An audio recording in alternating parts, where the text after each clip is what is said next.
Bonjour, je vais maintenant vous expliquer comment procéder à l'installation d'un bloc de relais de surcharge sur un contacteur inverseur de type IEC. Alors, comme on peut voir ici, il y a sur le bloc de relais de surcharge 3 broches de connexion qui doivent s'insérer dans les 3 vis T1, T2, T3 du contacteur.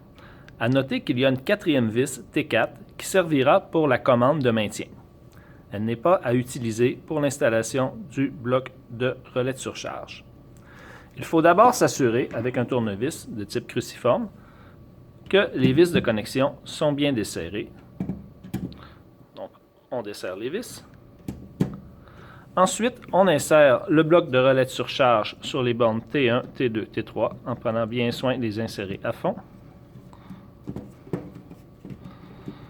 On tient le bloc en place à l'aide de notre main et on resserre les vis. On s'assure que le couple de serrage est le bon.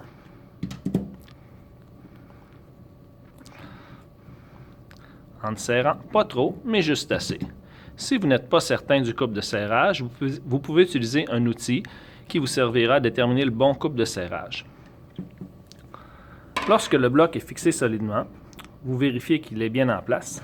Vous le retournez et il y a ici un petit verrou jaune que l'on doit abaisser pour s'assurer que tout tient en place.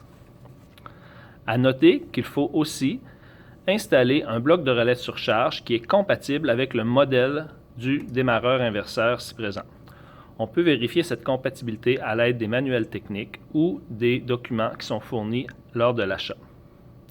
Un petit indice, la marque souvent va vous indiquer que c'est compatible. Donc ici, c'est un modèle de Allen Bradley et le contacteur aussi. Donc, on peut déjà comprendre que c'est compatible et ça s'insère vraiment bien. Alors voilà.